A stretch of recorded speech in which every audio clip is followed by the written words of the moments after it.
ইউরোপের দেশ গ্রিসে বসবাসকারী বাংলাদেশিরা ভিসা জটিলতা, আর্থিক সমস্যা সহ বিভিন্ন কারণে বছরের পর বছর পরিবার ছাড়াই কাটাচ্ছেন।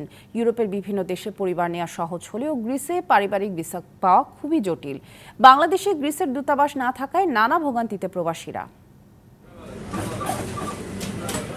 গ্রিসে বসবাসকারী বাংলাদেশিদের সিংহভাগই গার্মেন্টস, রেস্তোরাঁ ও কৃষিকাজে নিয়োজিত রয়েছেন।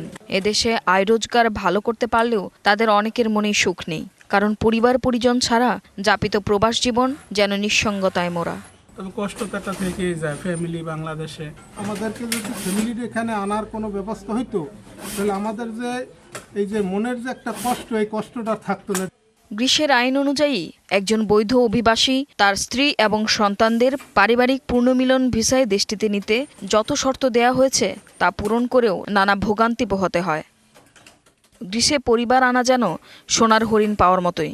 আইনি জটিলতার কারণে অনেক প্রতিষ্ঠিত ব্যবসায়ীও সুযোগ কাজে লাগাতে পারেন না। ওয়ালটন ফ্রিজ কিনে অনেকের মতো আপনিও হয়ে যেতে পারেন মিলেনিয়াল। সেরা পণ্যের সেরা অফার। কূটনৈতিক তৎপরতার মাধ্যমে এই প্রক্রিয়াটি সহজ করতে বাংলাদেশ সরকারের প্রতি অনুরোধ প্রবাসীদের। যে আমরা যেন ফ্যামিলিরা খুব সহজভাবে আনতে পারি, তাহলে আমাদের খুব উপকার হতো। আর ফ্যামিলির কাগজপত্রের জন্য চেষ্টাও করি। এখান থেকে যদি পাইও, বাংলাদেশে এম্বাসি না থাকার কারণে আমরা দেখা যায় ইন্ডিয়া যেয়ে বিষয়টা করতে পারি।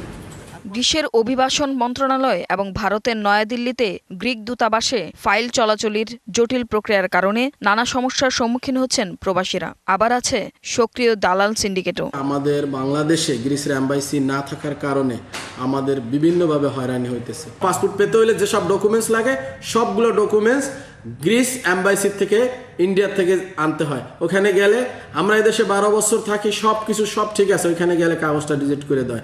এই জন্য অনেকে পাসপোর্টও পাইতেছে না। বাংলাদেশে দূতাবাস চালু করতে কূটনৈতিক তৎপরতার পাশাপাশি আরও আন্তরিক হওয়ার আহ্বান প্রবাসীদের। DBC news desk.